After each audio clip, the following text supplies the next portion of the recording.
Hey, everybody. Welcome to What Drives Us, episode 281 for June 20th, 2018. My name is Russell Frost. I am your host for another adventure into advanced tech transportation and sustainable energy.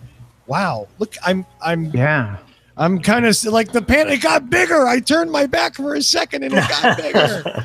So let's just introduce people. What she said. Yo! I bit my tongue. I had the same thought. And I was like, no, I wouldn't do it. She's never said that to me.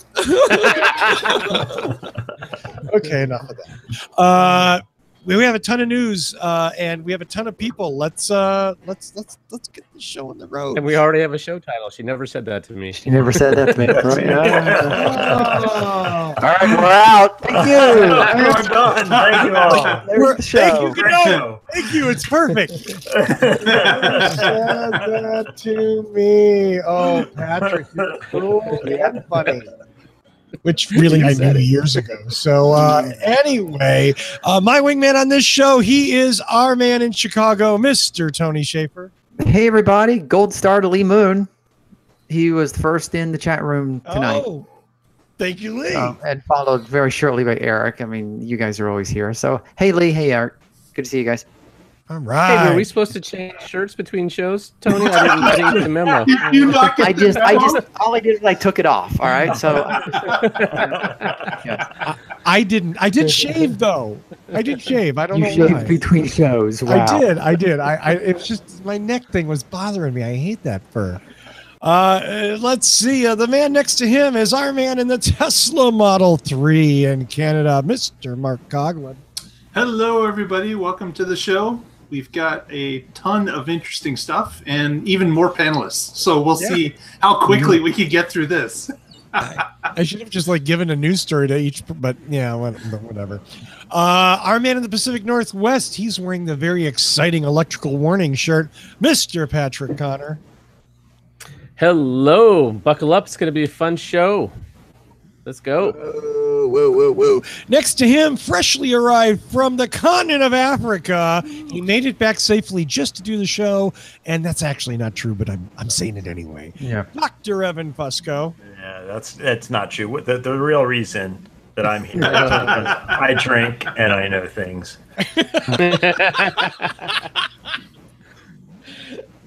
Maybe one of the best catch quotes ever. And finally, next to him, our man, our technical expert. He owns and founded Boulder Hybrids in Boulder, Colorado, Mr. Paul Guzik. Hey, everybody. Good to be back. And I even got a beer tonight. Surprise, surprise. Yay! Now, Paul, was that something left over by a customer, or is that one of your own? Yeah, they're usually gratuity beers. We've trained our customers, if they want service to bring us craft beer. So. Best service and model while ever. you're in internet land, bring your mechanic a 6-pack of craft beer, and you'll get a little bit better service than the next guy. Unless he brings a 12-pack. Brings a 12-pack, get real good service. Yeah. It won't hurt. You'll get the nicest loaner car they have. That's right. There you go. And a little bit extra without being charged for it, You'll have the one-upmanships until finally somebody's rolling in a keg. Right? Right. And then Paul will be like, I need a kegerator. No one's brought a keg yet, but anyway. You wouldn't say no if they... Subtle. We would not say no. Dare to dream. Well, our first story this week goes to a source that I don't normally like to go to, but lots of people talked about it, so it's Jalopnik. I'm sorry. You can hate me, but we're not going to talk about anything in this that isn't self-evident. Those of you who maybe are clued into entertainment, I'm not. I had to look up who she was. Actress Mary McCormick. She apparently was on The West Wing. Who knew?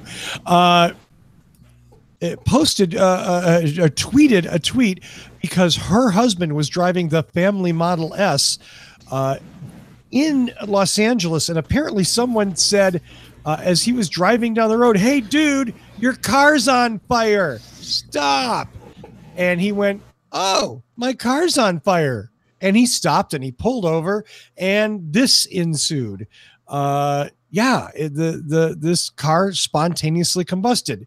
So, couple of sides to this. I'm going to run through it really quick. Number one, gas cars burn every day by the hundreds.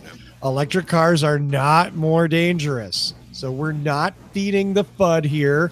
This is just something. Obviously, it's important because it happened. It happened to a celebrity, and because of a retweet that I saw, which is the reason it's here. Tesla hasn't said anything. I have not seen anything from the investigation on this.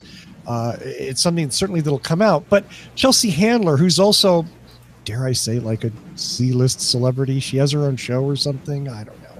But whatever. She tweeted, yeah, this happens all the time with early Teslas. That's why I don't drive mine anymore. And I thought, damn, wow. Celebrities doing the smackdown on Tesla on Twitter. Elon, interestingly enough, didn't respond. As Twitter happy friendly as he is. And that's it. So the final coda to this is Chevrolet, who isn't normally always the most opportunistic company on the planet. Chevrolet managed to jump on and offer Mary McCormick a Bolt EV to replace her Tesla, promising that the Bolt would not sell spontaneously. I gotta say that to me, when I read that, I busted out laughing. That is like a brilliant ploy on GM's part. So, you know what? Yeah, cheers to GM PR. I mean, we can't get cars from them, but at least an actor can. And So I just looked it up. The last data I could find was for 2015. Yeah. In 2015, there were 174,000 car fires in America, which is 476 every single day.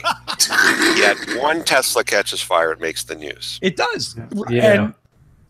And that's that's the double-edged sword of being Elon Musk and Tesla, who lives and dies by publicity. Yeah. I mean, I think we've all seen a gas car burning on the side of the road at one point in our lives driving down the road. So, sometimes stop to watch. Yeah. It's kind of cool as long as no one's in the car. But I think Chelsea said it best, that there's not a single older Tesla on the road, since every one of them tends to catch on fire. Right. Yes. Yeah. So I just want to add that Tesla, please. Did make a statement through a spokesperson. It wasn't an Elon tweet for a change, but they said this is an extraordinarily unusual occurrence, and we are investigating the incident to find out what happened. Our initial investigation shows that the cabin of the vehicle was totally unaffected by the fire due to our battery architecture, which is designed to protect the cabin in the very rare event that a battery fire occurs. Our customer had time to safely exit the car. We are working to understand the cause of the fire. We're glad our customer is safe. Absolutely. Again, this is not about saying Tesla's products are unsafe and that your car is going to burst into flames. I'll say all manner of crappy things about Tesla. That's not one of them. So, and the occupants were safe. And the occupant had time to get out of the vehicle, had time to slow down, pull over, park the vehicle, and get out of the vehicle. So, and the Ms. McCormick had tweeted some kind of, I don't know, melodramatic stuff about, my family had been in there, blah, blah, blah. Yeah, family wasn't. It was okay. Husband got out. You know what I mean? Like, right. This wasn't a disaster. Just so that what if my kids were in there, then they would have got out. That's what would have happened. Yes. Yeah. Right. Yeah. And the same chart I found, unfortunately, in the 174,000 gas cars that caught fire, 445 people died.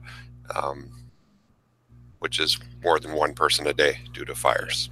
So. Right. So I think I take a couple things from this. One, I really want to know what the hell's going on there too. I mean, to me, so we had the little spate of 2 Tesla fires in a row. What, 3 years ago now? It's been a little while, and that's when they put that reinforced titanium plate on the front underside of the car, because it was on both of those situations, a piece of metal or something had kicked up underneath, punctured the battery pack, disturbed the integrity of a couple cells, and then that chain reaction thing happened.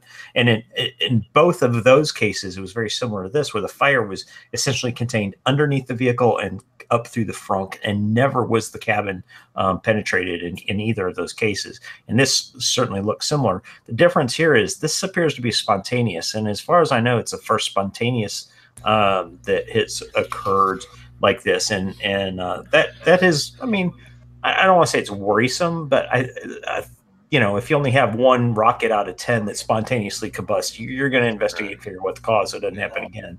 And it's certainly worthwhile of seeing if there's something in the design that can be bolstered, or if maybe it was just one bad cell that burst and caused all this. Maybe they had bought Elon's flamethrower and stuck it under the car and forgot about it. It's not a flamethrower. It's not a flamethrower. Right. Yeah. Look, we're saying spontaneous because we don't know what happened. For all we know, that plate was damaged. It was a battery. Who knows what happened? Yeah, I don't even know if that car had the plate installed for the recall. Maybe they never took it in. I don't know. Let's wait and find out what the investigation says. Right. So the other thing is, Tesla experts on the panel, what is Chelsea Handler fucking talking about? Like early model Teslas that are scary. I mean, is she just an airhead, or is there something going on I don't know about? Nassim Taleb had a great tweet. He's the guy that wrote the book Black Swan. And he said, the only advice you should ever take from actors is on acting. Okay. Which I think summed up how much you should listen to these tweets. Yeah, I was wondering where she was getting her data from, because to my knowledge, this is not an epidemic that's happening. I don't see this happening anywhere else. So I don't know what she's citing from, but it doesn't sound like she's citing from reality. Given the level of scrutiny that Tesla enjoys, and I mean that non-ironically, if there was a problem with early Teslas, we would know about it. We'd hear about it, because lots of people would be complaining that my old Tesla does this. Yeah. Evan Fusco, who has Tesla number 1200 and what? 1267. 1267 and 95,000 miles. It's probably on fire right now. Yeah, can you check your driveway?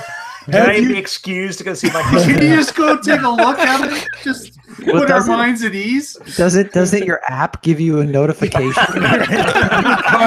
It's self-immolating. Just check the internal temperature. That'll tell you. You know what? When the car catches fire, it automatically calls the fire department. Oh, there we go. I like that. Yeah. Well, so I think she's just there's as we've said, there's a lot of media hype whenever there is a fire, so they get way more attention. So I could see people who aren't informed and can't do math assuming that that was a problem a long time ago. All those old ones must have issues. That's the only excuse I could make for it. Yes. So I got two things. One, couldn't Tesla, if they really wanted to, come after Chelsea Handler? Is it libel? Making claims that could be defamatory or affect a brand? No, without not in this country. Right. Okay. True. Secondly, Lee Moon in the chat has said that the rocket thrusters in the yes, it was the new rocket thrusters. We have to go to the rocket thrusters. No, the rocket thrusters are actually going to be mounted under the chairs, under the seats for ejection. There's not going to be any rocket thrusters in Teslas. Okay. I just checked my app and mine's on fire right now. Oh, hold on! It's a red car. That's right. Show off. That's right. Yeah. Show off. I just checked my app. What's 400 kilometers in English? 400 kilometers would be 240 miles. 48. Nice. Oh my God! Really, Patrick? 248. Both of you. 240. Did you calculate it out, or do you guys do math in your head? I just did 62 times. Yeah, I just know 60 and 100. That's all I knew. Oh, that's it. Okay, I'm over it. Mark has a next story about the new retail paradigms being introduced. Yeah, Zero Motorcycles, who sells electric motorcycles, as we most of us know, have announced that they will be opening their first company store. And this store is going to be opened in their backyard in Orange County, California.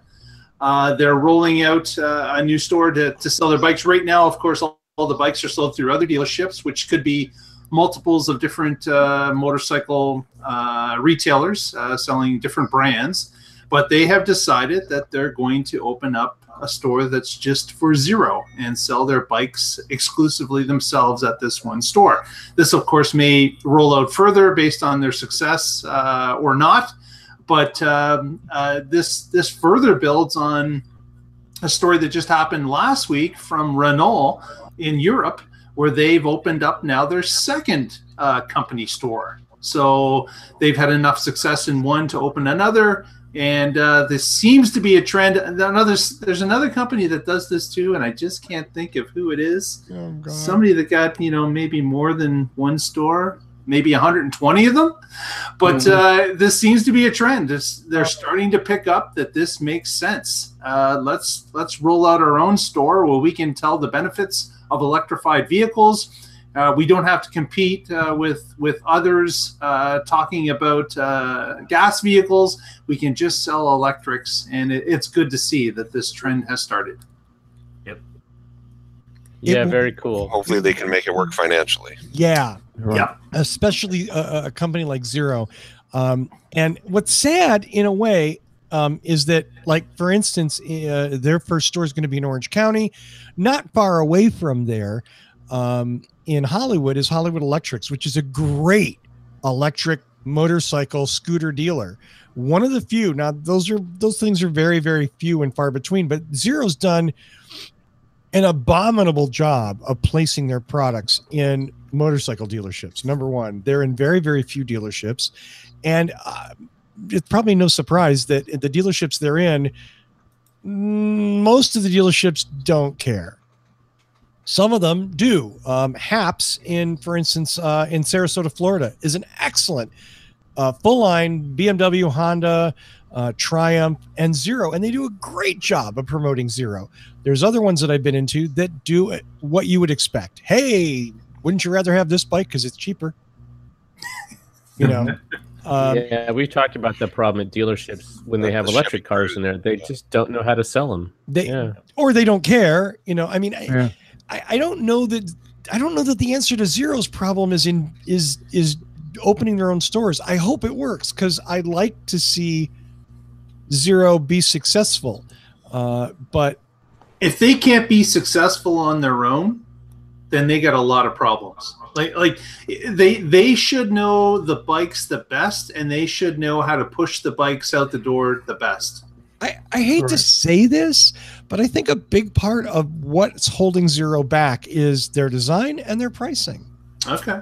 I think the bikes look like one thing, and if you don't like that, you don't. That's it. You have one choice, and the pricing is not inexpensive. So you have to really, really want an electric motorcycle. And we're talking about a well-done Zero bike is 17, 18 grand. Oh, really? Yeah. Right? Now, I would love one. I would kill for one. But, 18 grand? Ouch. And what does a comparable gas bike cost these days? A comparable gas bike. Well, so what's comparable to like a Tesla Model 3? You know what I mean? Like, what do we go with, like the BMW M3 comparison? Yeah. Okay. I mean, because there's no bike that accelerates like a Zero that I've ridden. The Zeros are crazy. But the problem with the Zero is limited range, and the recharge, unless you add on a lot of options, the recharge time is pretty slow. So it's an expense. I don't want to say it's an expense. It's expensive relative to what you can get. I mean, you get a decent motorcycle for 10, 11, 12 grand, a medium light bike, which is what a Zero is. I don't want to beat this up too much, but because you guys all look like you're falling asleep. Well, I'm actually looking at their website trying to figure out what I don't even know what I'm looking at. Yeah, I mean, well, since Tesla said they're never going to make motorcycles, they should just put all their. They should put every time there's a Tesla store, open a 0 right next to it. right. Tesla will fight all the legal battles to have manufacturer-owned stores, and you've got an electric vehicle audience right on there. the cheap. Exactly. I totally agree. Look at Well, hey, Burger retailers King always opens across the street from McDonald's. right? And sales in both of them go up because of it. Absolutely. Look at the retailers that piggyback on wherever you see this, you see these other stores. I mean, that's actually a really, really wonderful insight, Patrick.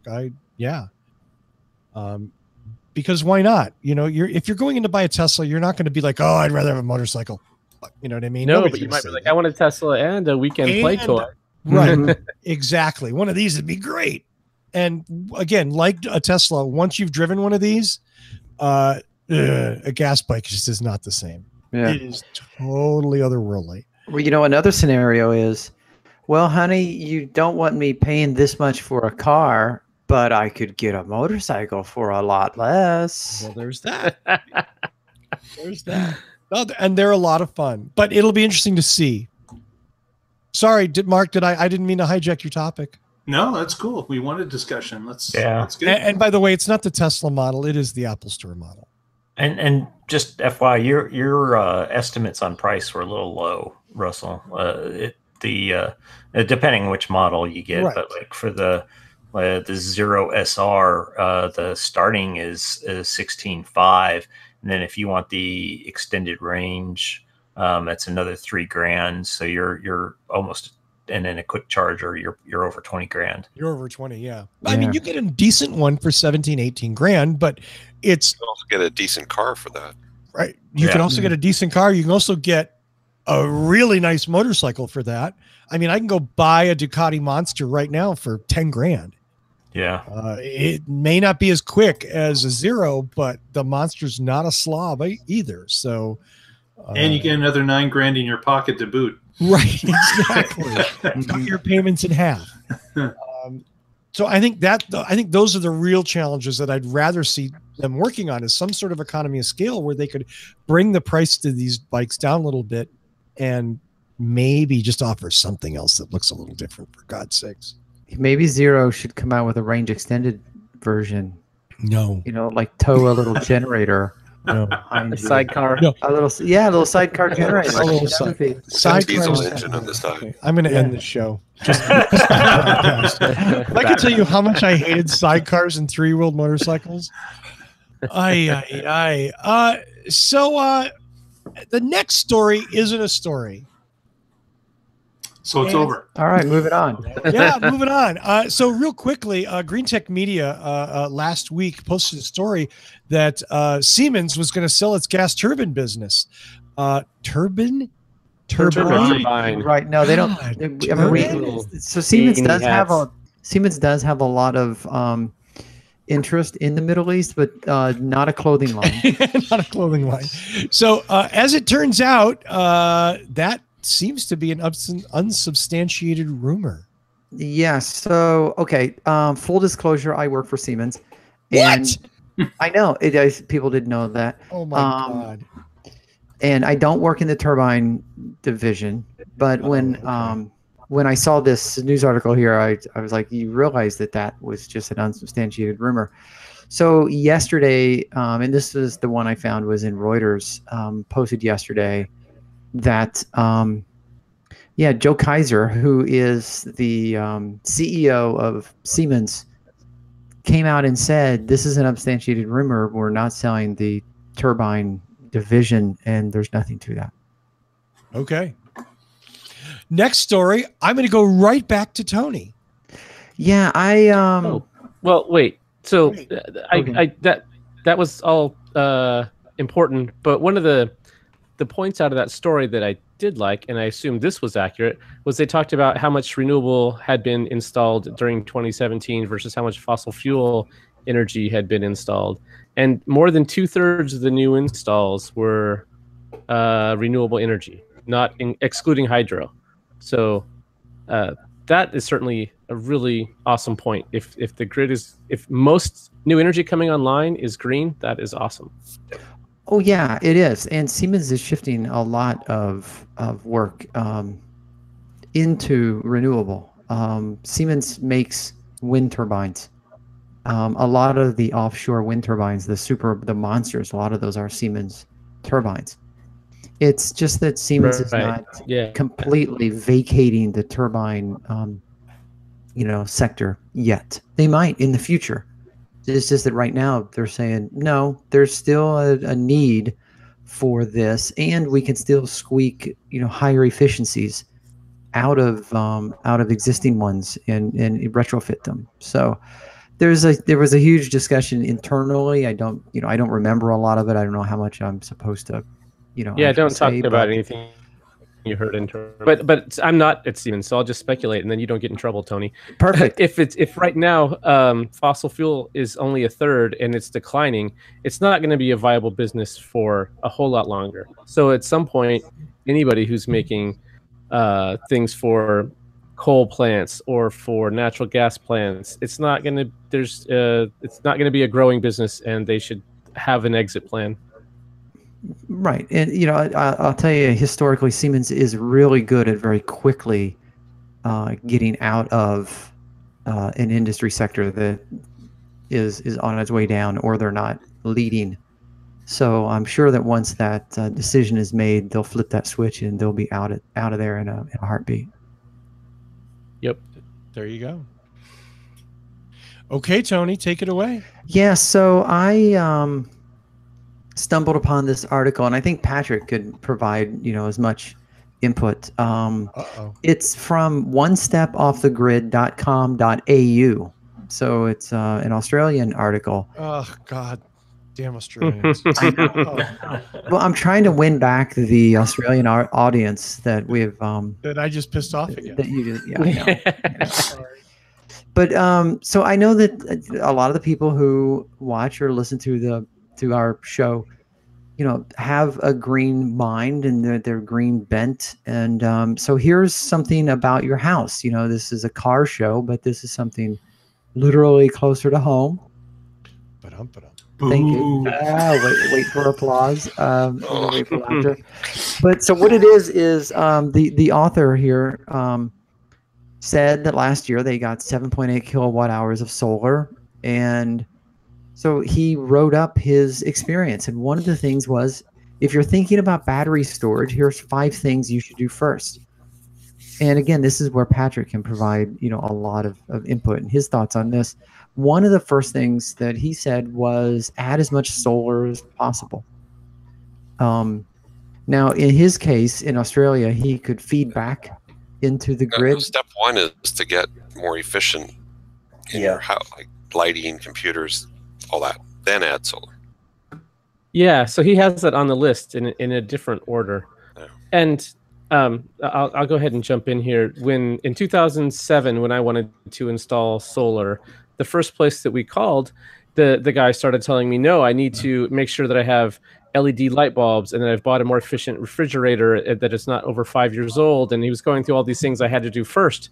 And I was like, okay, thanks, bye. Click, call the next guy on the list. Hey, will you come install solar on my house? And they said, yeah. And so these prescriptive lists are BS. Do what you want to do because you want to do it. And if you want to put in batteries before solar, if you want to put in LEDs before or after, if you don't want to do any of them, do what you want for your own personal reasons. Don't let other people. This guy made his list of 1 through 5 and batteries to run, energy heavy appliances. Right. Think of it more as a bulleted list. He happened to use numbers just because he said, here's 5 things. Can I prove that there were 5 things? He numbered them.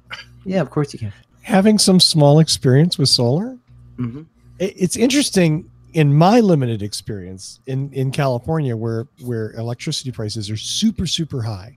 So people are looking to cut down electricity bills that range anywhere from $300 to $1,000 a month. One of the first things that a lot of people say when they're about to get solar, when they made that decision, is, oh my God, I can run the air conditioner again. Oh my God, we can run the jacuzzi again. And this is sort of that, I have a car that gets 50 miles to the gallon, so I can drive 10,000 miles. You know what I mean? There's sort of like a reverse unintended consequence of using more. Now, is it still good that they got solar? Yes. I'm not saying in any way solar is a good thing in every circumstance. But there are people that don't, that like are going the other way, like, fuck the LEDs. I want the Viking range and a new double walk-in fridge. The haloid lights and the sure, whatever, man. It's all good. So, but let's back it up though a little bit. I mean, and actually, I kind of disagree with Patrick a little in that I think there, if you're going to have an article like this that you're going to write, you should be writing it for that person who's maybe less well informed, but trying to make informed decisions about what they're going to do and how they're going to approach their solar and battery storage. And undoubtedly, the most cost-effective thing that you can do is improve your home's efficiency first, and then determine what your annualized needs are. And that was mentioned by someone in the chat just recently. And until you've done that, you're just sort of throwing money at solar, which may make you feel better that you've got solar, but you're really not doing the wisest thing to improve energy efficiency, either on a global scale or on your own scale at home. So, maybe there may be good reasons to do the solar right away because you get, a federal tax credit that's going to expire. There are extenuating circumstances, so none of this is absolute, but, it makes sense to first figure out what your real needs are, do the most cost-effective things that reduce your home energy use, and then figure out how much solar you really need to meet your needs. So you're not spending more than you have to, and you're just selling electricity back to the electric company that's not going to pay you for it, but that's going to really help balance out what your energy use is. And then, I guess I don't have a whole lot of argument with a lot of these other points, other than he never really talks about what the point of getting a battery is when you're already net metered. One other thing, if I may, Patrick, am I interrupting you? No, go ahead. No, what I was going to say is, again, so everything that I said, I totally believe 100%. That said, this article is written from the perspective of someone about battery storage. And if you're talking about buying battery storage, efficiency is paramount. Okay, because if you're using an enormous amount of electricity, you don't care about efficiency, you're going to need a lot of battery storage, and it ain't cheap. Whether you're buying the LG or the Tesla or whoever's, you're going to need a lot of batteries to run all that stuff. So that's when that efficiency really kicks in from a direct, immediate impact financial perspective. Is if you have a 9 kilowatt battery like the LG or a 13.5 kilowatt battery like the Tesla, all of a sudden you're like, well, hell, one battery covers the AC. Now I need another one for the fridge and the washer and the dryer. And then I need another one for the pool. And then I need another one for the well. And all of a sudden you've spent $40,000 in batteries. Right. Yeah. And I agree that you should be efficient and you should be smart with your money. I'm not saying be stupid and just throw money at stuff because it's cool, even though that is kind of fun. But if you have the money. Older house, like put in better insulation, put in LED lighting first, and then figure out how much energy you need to buy. I don't know. Because solar and batteries are expensive. Exactly. Solar doesn't have to be expensive. Batteries are. Yeah. But it's cheaper to plug the holes in your house that heat is entering or leaving or whatever. Right. So even if solar is not super expensive, you're still your payback time, your break even mark it's going to be much longer if you haven't done those efficiency things first. Right. Yeah, I'm not saying don't do efficiency if that's what it came off as. No, but I think your point, Patrick, was good in that get solar. Just get it's okay. If you get the LED light bulbs the month after or whatever, fine, but get solar. Yep. That's a big first step. So, and I think what the company that installed, I also have a 7.8 kilowatt system, like the guy that wrote the article, and with SolarEdge and inverter and all that. But the local company that installed mine, that's part of their whole package deal. Is they include some efficiency things. They put a big fan on your house and see where your air leaks are, and they switch out all your light bulbs to LED for you. I got Nest thermostats installed, smart thermostats installed. I think they caulked leaks and things like that around the house. I think they add insulation as well, and that's actually all built into your system cost when you purchase it from them, in addition to the panels and the inverter and all that business. So to me, that's a pretty smart approach of doing those things simultaneously so that you're getting the maximal benefit from the money that you're spending on those panels.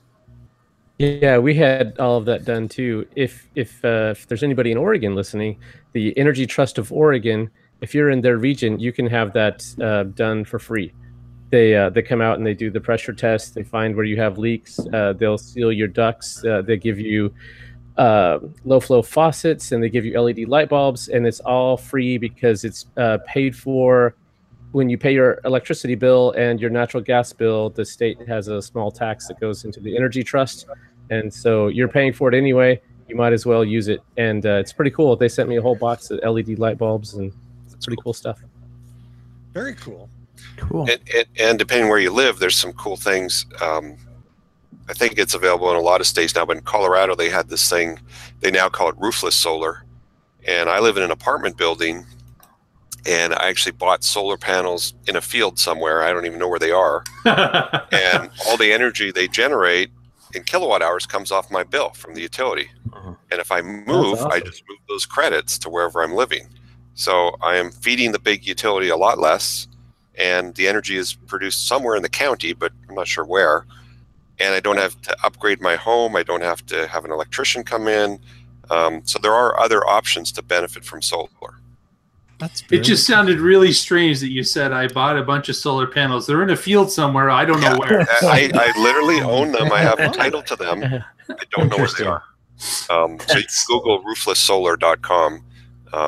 But it's a cool concept. Yeah, it's very cool. Don't you want to visit your solar panels? I asked the sales guy, I said, can I go take a picture? He goes, I don't even know where they are. So, maybe they just plug it into the coal plant. Yeah, I was just going to say, it was a little scary. I'm just a little worried. I wonder how many people have a title to the same panels. Right? It's like buying a star, you know? It's a pyramid scheme. Yeah. It's a nice romantic thing. Well, Tony, any other... anything to wrap this bad boy up? Okay. No, you guys more than covered. I think we did. Well, next up is a little rant that it's been building up in me for weeks and weeks and months. And then friend of the show, Alex Roy, who has been on the show, made me go like all fanboy on his ass couple of days ago because he wrote the story that I've been waiting for. Alex is the senior editor at The Drive. That's thedrive.com. And the story that he wrote this week is the title is A Dangerous Difference Between Electrek Journalism and the Truth. Subtitle, Editor Frederick Lambert is to truth what autopilot is to safety. Ouch. Ouch. Who's calling me? Someone's calling me. No, that's okay. I just didn't, like if it's important, I didn't want to. If they're offering beer, I'll take one. That's right. My car just caught fire. Yeah. Let's hope not. Alex did a devastating takedown to Electrek, which frankly, in my personal opinion, and maybe some people here are going to disagree, is really a bad fanboy site. I'm as guilty as anyone else here of citing articles, of reading there all the time, because it's inevitable. If Tesla is in your constellation of interest, you're going to cross paths with Electrek. Tesla, let's just say other people have said that Tesla intentionally leaks a lot of information. Lambert seems to come up with a lot of stuff. He's at all of the Tesla events. There's a very close relationship there. And part of Alex's takedown is Lambert and the other writers at Electrek benefit financially from their relationship with Tesla directly through the referral program. And perhaps in other ways, they're all stockholders. So I'm looking for the one. There was one so good line in here, but you know what? Let me open it up while I look for that. Anyone want to disagree with me that Electrek's a great source? Because I think. Oh yeah. I'll totally disagree with you. Okay. So we've already had one Electrek article on this show, and the next one on our list is also an Electrek article. Absolutely. And as the reason that you know that they're Tesla owners and giving out the referral codes is because they're open about it. So there's their bias is on their sleeve. They're not trying to hide anything. Yes, they're Tesla fans, and they have a website that talks about cool stuff that Tesla does. I don't see how that's all the problems with journalism. That's just BS. I like Alex Roy, but this just comes off as the Drive doesn't have as many viewers as Electrek, and I'm mad. And he has wow. Yeah, it really comes off bad. Wow. I mean, when he has that opening line that you read, and then in here he says they conflate words like autonomous and automated. That's your big criticism? I mean, obviously he has more, but that's the one that he leads with. It's like Tony said, a lot of words, and then you get down and he's got like 3 complaints. This is just not that engaging. It seems whiny. I can't say I'm surprised you disagree with me, Patrick. So one of the things is to ask, and this is something that Matt mentioned in the chat room, is Electrek a news site or is it a WordPress blogging site? Does he come out and say, I have a degree in journalism and everything I say is journalistic integrity, or is it fair and balanced, right? I bought a WordPress site and I can write whatever the hell I want on my WordPress site? Well, I've heard him call himself a blogger. Yeah. How many articles critical of Tesla come from Electrek? I don't think they're critical of Tesla much at all. And yet Tesla, without question, was their raison d'etre when they started. Fair enough. Now they broadened out a little bit, but Electrek was Tesla 724 when they started, and for a long time, and still, it's still their majority of content. Absolutely, yeah. Absolutely. So it's interesting, though, that look, I think journalists should be allowed to have opinions as long as they state them up front, as long as they're transparent about it. And you're right, Patrick, to an extent. We agree with to the extent that they have been relatively transparent about how they're paying their bills. But I'm not comfortable with that relationship. There's one line. I just want to say this one line, and maybe it's out of context, but there's this wonderful line in here from Alex. Quote, Electrek is the perfume fools think they want rather than the soap they need. Oh, damn it. I wish I'd written that. Oh, come on. If you want to invest in Tesla, read the Wall Street Journal, subscribe to Morningstar, study some economics. You may not like what you find, or maybe you just have faith in the Tony Stark narrative. I don't care. If you want to drive a piece of the future, neither should you. The future always comes with a price. I don't think you think that's unfair? It's overly dramatic. It's melodrama. It's brilliant writing. It is. Well, okay. So maybe it is brilliant it's writing. Romance novels. Yeah. Well, one could argue The Onion is brilliant writing too. Mm-hmm. It is. Oh my God, it is amazing. So what if I said, wait a minute, there's this new company called Tesla, and they're selling a lot of stuff, and there's a lot of hype around Tesla.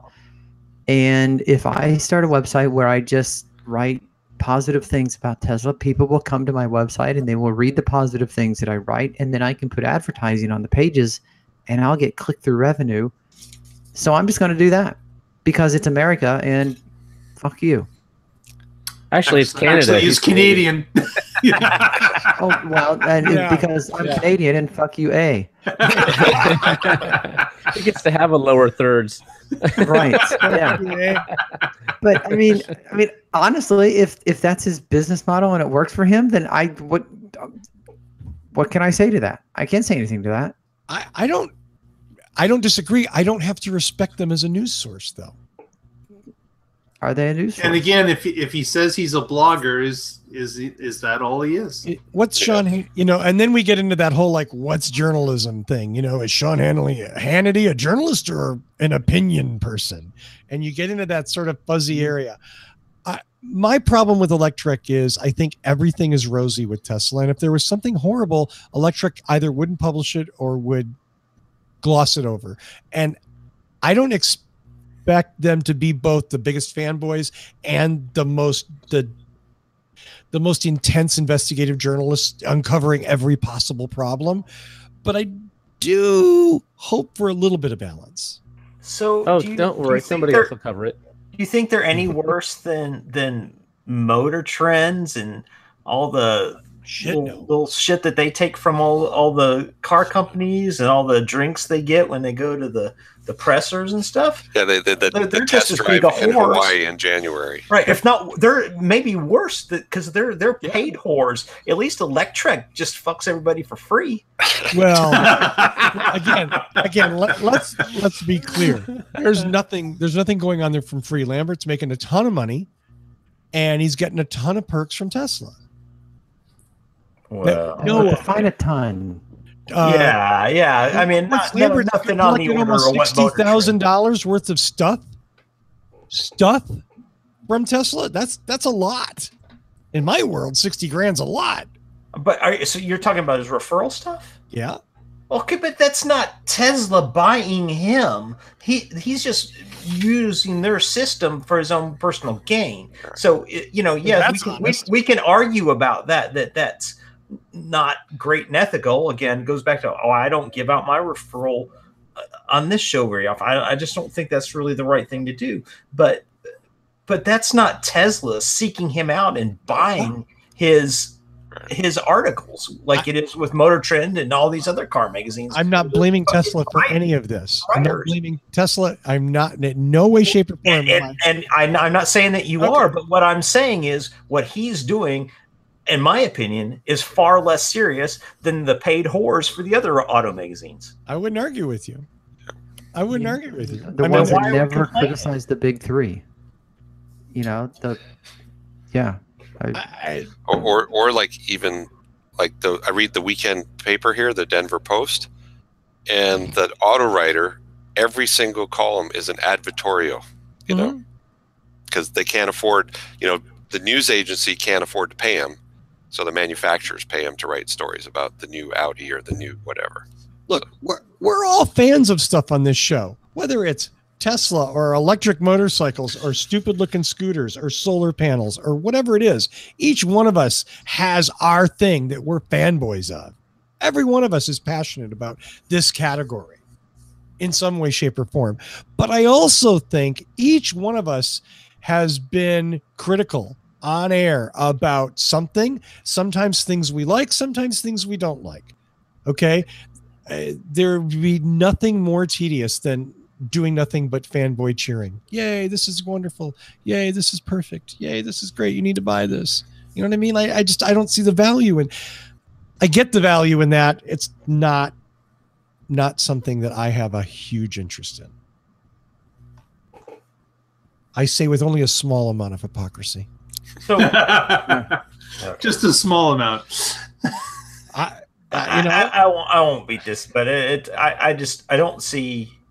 I don't think there's a story here. I don't think he's doing anything untoward relative to the rest of the auto journalism. But that doesn't make it right, Evan. I get that. I mean, but that's the first thing Trump people say is, well, Obama did this. Who cares? If it's wrong, it's wrong. If it's shitty journalism, it's shitty journalism. If it's bad blogging, it's bad blogging. So what do we do? I mean, people need to make money. People are going to take advantage of opportunities when they're there. It's not like somebody's going out and paying independent auto writers with absolutely no influence from the industry to write great articles and great content on a daily basis. Everybody's getting their dick sucked by somebody. Consumer Reports.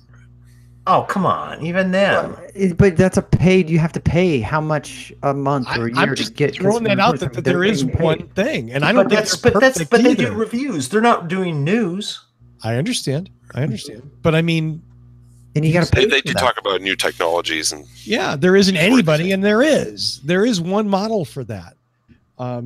Look, here's the thing. If you are interested in Tesla, what are the odds are you're going to come across, and you go to the internet, what are the odds you're going to come across Electrek? Oh my gosh. Every time. It's almost a certainty. And what are the odds you're going to get a really good, well-rounded picture of Tesla at Electrek? You know it's going to be slanted towards Tesla. Well, you know that. I know that. You know that. Well, okay. Anyone that reads it more than 4 times knows it, or should know it. Okay. Maybe. Well, hopefully consumers are smart enough to, to check a few different sources. Yeah. Hopefully they are. And they don't, look, I met nice people at Motor Trend. Don't get me wrong, that seem to write pretty straight stuff, but I've also seen bullshit for decades come out of the big auto rags. I get it. Wow, what a surprise. GM has 3 double trucks in this thing about the new Camaro. Oh, that's a surprise, isn't it? How unlikely is that? Oh, look, and there's a Camaro giveaway in the back and a special, whatever. Really? That's the way it works at every publication in this country. Hate to say that, but that's been my experience at newspapers and magazines. It doesn't mean I like it. That's all. Okay, I'm done.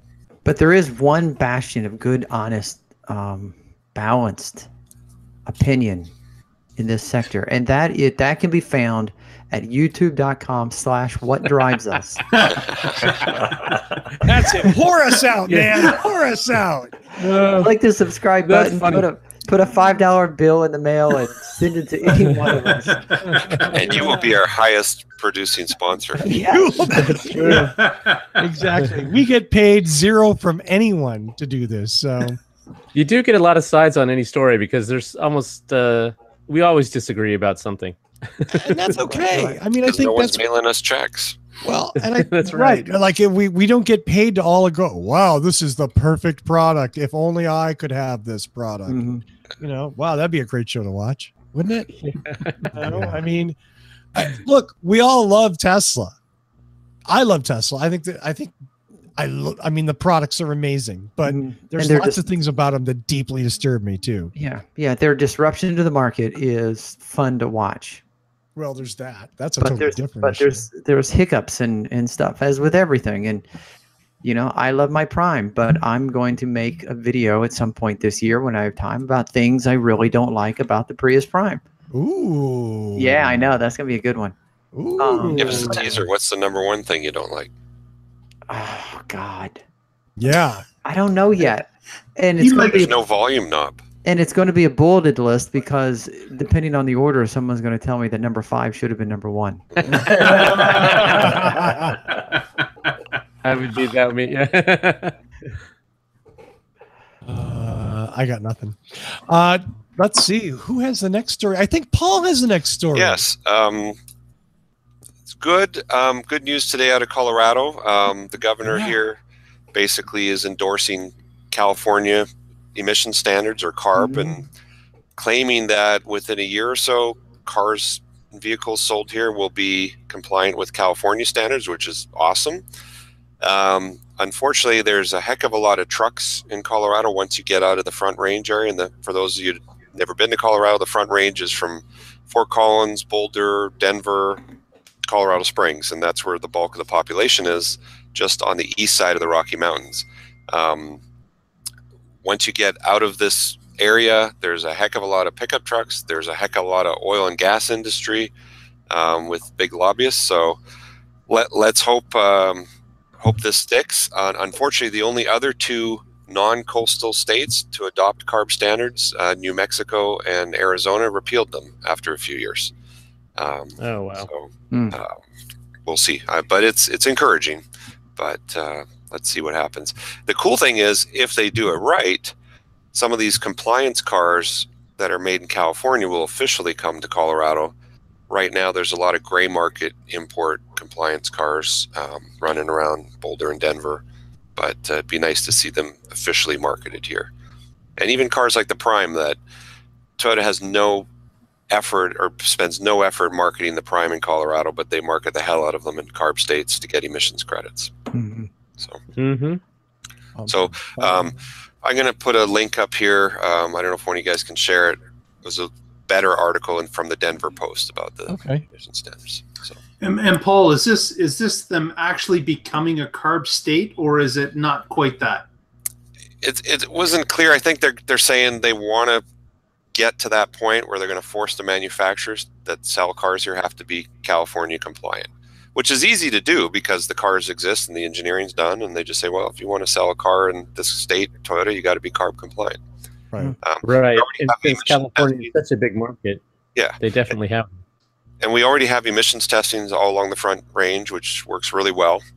And apparently, I've only lived in Colorado less than 9 years, but back in the day, the smog here was like LA. It was really nasty until they came out with emissions testing. So most people around this part of Colorado are for it.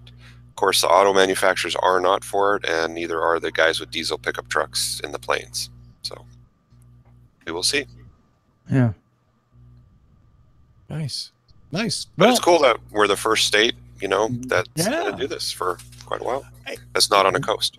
It would be nice to see more states follow suit. I mean, especially with the feds talking about loosening EPA regs, Yeah, this article has a nice, it rips on Scott Pruitt if that interests you. Why would anyone insult Scott Pruitt? I just don't. That seems so out of hand. Yeah, and I read an article today. I forgot the news source. Maybe we can talk about it next week. But it was talking about how now the car companies are saying, "Wait a minute, maybe we shouldn't ask to have the CAFE standards frozen." And the article went into the fact that it really makes them look bad to be saying, we want more pollution. We want more pollution. It's kind of a hard line to sell. So, yeah. Oh, yeah. Well, you don't sell it that way. You say it's about jobs and the economic growth. Right. But and preventing these job killing regulations. They know how to spin it. Right. But people are catching on to that. That's what this article was about. The fact that, some people, yeah. Other places, not so much. Yeah, maybe not so much. Sadly. I got nothing else. Does anybody have one more thing? Oh, time to go home. No. Let's then. I think we've done a nice show. Let's do some shout outs and go home. Mark, I'm going to start with you today. Shout out to the Waterloo Region EVA, as well as Waterloo Region Voltec. Hello, everybody out there, and thanks for watching the show. Appreciate you guys being in the chat room. Hey, Mark, what happened in Canada today? Something happened that's similar to Denver, I believe. But it's at a national level, isn't it? At a national level, pot will be legalized by October 17th of this year. You got it marked on the calendar? Yeah, it's everywhere. People are writing it on signposts everywhere.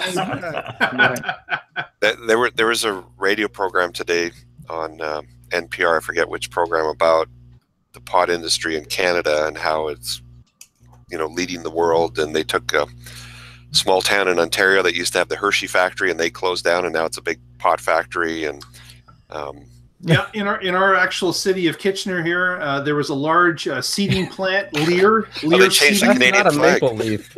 and they converted it from a seeding plant now to a pot growing location distribution center. So it's going to change what we're doing. It's really going to be a big change here. But the air will be so hazy, you'll need the CARB standards to clean up the air then. Which is maybe why they're doing it in Colorado now, because they legalized pot here 5-6 years ago. Got to do whatever you can to cut down the smoke. Yeah. Yeah, there you go. Well, Patrick, how about some shout outs from you, sir?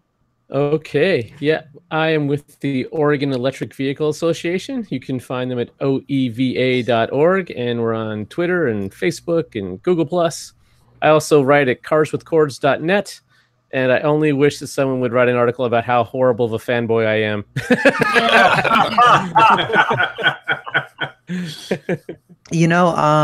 I honestly, I think Russell said that you're not a fanboy. So it is now up to you to write an article proving him wrong. That's right. Yes. Elon, farce rainbow. I'm troll challenge. Boom, put down, huh? And you, Connor, are the ultimate troll. I bow to your prowess there, sir. It is fun. When you posted that stupid jet ski with propellers, I was like, oh God, no. No, that's not, it's not going to happen any more than Tesla's ever going to put jets on its or rockets on its cars. Okay. No. It's going to happen. It's not going to happen. Yeah. It's not going to happen. There's going to be no jet. I'm telling you, put a Roadster on it. Okay. We'll see in 2022, right? Yeah, it'll be a Matchbox Roadster, but we got it. It's on. One Roadster. There we go. Hey. Mr. Dr. Evan Fusco. All right. So a couple things. We had someone in our chat room. Uh-oh. Read his name. Zachary. Oh, God. I have my pen ready. Glitsky. I am so sorry, Zachary. He's probably the only Zachary in there. Come on. He probably is. He says, Russell, buy a Tesla, get a referral code, get people to use it, and you have $60,000 worth of stuff. You sound pathetic. Stop whining for no reason. Yeah, well, I love Zachary. As Michael Moore once said, there's a lot of things we could do for money that we don't. We make choices. That was a choice. And on that note, if anybody needs a referral code, hit me up. I need 2 more. So hit up Evan. He needs 2 more. So I can join Patrick for a wild Model Y reveal or something in Fremont. Yeah, or maybe it'll be in Hawthorne. We can swing by and see Russell. There you go. Let's see who's next. Paul. Talk about my business, of course, Boulder Hybrids. Website's boulderhc.com. We are also, in addition to fixing hybrids and EVs, we are now selling used cars. I don't have any of my inventory up on the website, but I've got a couple of used Leafs, a couple of Priuses, a Gen 1 Prius. So anybody in the Denver, Boulder area looking for a used hybrid or EV, give us a call. We can help you out. I need a used Prius. I got a Gen 1. No.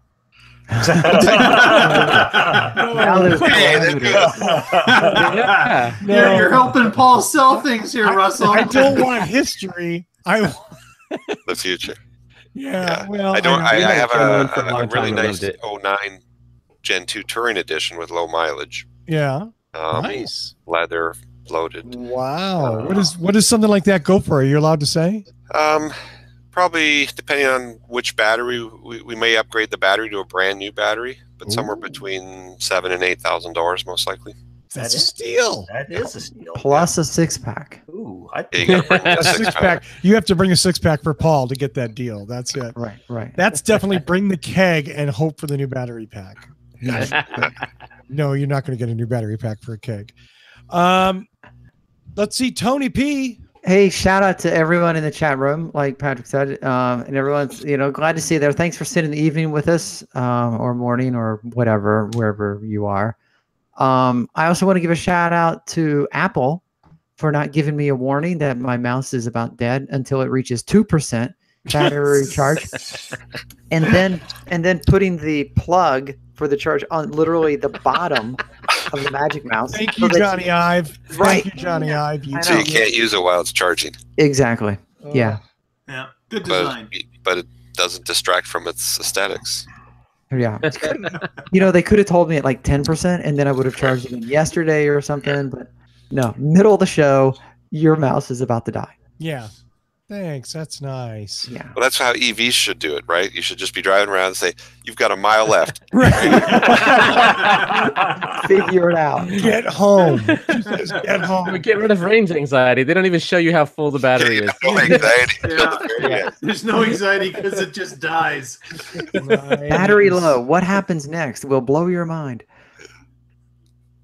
That's all I got. I do want to say, if I almost forgot. So I mentioned it before, but make sure, if you haven't already, go to www.youtube.com/whatdrivesus. Click subscribe. If you haven't yet, you can also find us on Facebook. Search for What Drives Us. We're on Instagram at What Drives Us Show and Twitter at What Drives Us. There's a theme, I think. There's a theme there. Yeah. Pretty much at What Drives Us is pretty much the theme.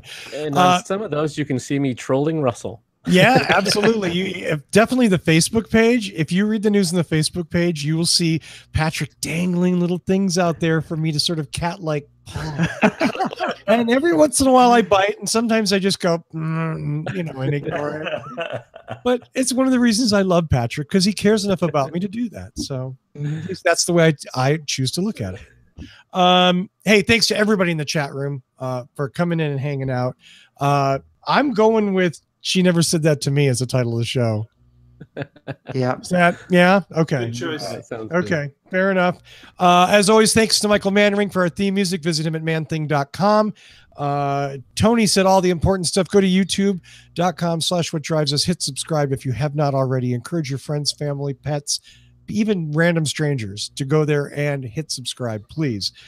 Thanks for watching. Tune in next week and find out what drives us.